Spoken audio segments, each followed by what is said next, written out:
شدید گرمی میں جہاں کراچی کے عوام بجلی کی غیر اعلانیہ لوڈ شیڈنگ سے پریشان ہے، وہیں کراچی کے بیشتر علاقوں میں پانی کی لائنوں میں پانی نہیں آ رہا۔ Surjani town, north Karachi, buffer zone, Korangi, Orangi, بلدیہ ٹاؤن سمیت دیگر علاقوں کے مکین شدید گرمی میں بجلی کے بعد اب پانی کی طویل ترین بندش سے پریشان ہیں۔ بیشتر علاقوں میں 1 مہینے سے زیادہ وقت گزر چکا ہے مگر پانی کسی لائن میں میسر نہیں۔ کراچی کے شہریوں کا کہنا ہے کہ کم سے کم 15 سے 18 دن ہو گئے ہیں، ہمارے یہاں پانی نہیں ہے۔ پانی کا بہت مسئلہ ہوا ہے، نہ رات میں آتا ہے نہ دن میں آتا ہے۔ پہلے تو رات میں آ جاتا تھا، لیکن اب 15-16 دن سے پانی آ ہی نہیں رہا، بالکل ہی بہت زیادہ پریشانی ہے۔ مختلف علاقوں میں اس وقت جو ہے پانی کی شدید قلت ہے اور پانی نہیں آ رہے ہیں، لوگ پریشان ہیں۔ صبح صبح جو بچے اسکول جاتے ہیں، جو لوگ نوکریوں پہ جاتے ہیں، اپنے کام پہ جاتے ہیں، ان کو پانی کی کمی کی وجہ سے بڑے مشکلات کا سامنا کرنا پڑ رہا ہے اس وقت۔ 5 دن میں آتا تھا، پھر ہفتہ کر دیا، پھر 10 دن کر دیا، مہینہ ہو گیا۔ اب صورتحال ہو گیا 1.5 مہینہ ہو گیا گھر میں پانی نہیں ہے۔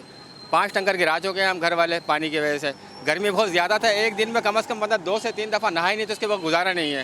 پانی کی لائنوں میں پانی نہیں ہے۔ کراچی کے شہری ٹینکر مافیا سے مہنگا پانی خرید کر استعمال کرنے پر مجبور ہیں۔ کیمرہ مین طارق اشفاق کے ساتھ ذوالفقار پیرزادہ، میٹرو 1 نیوز، کراچی۔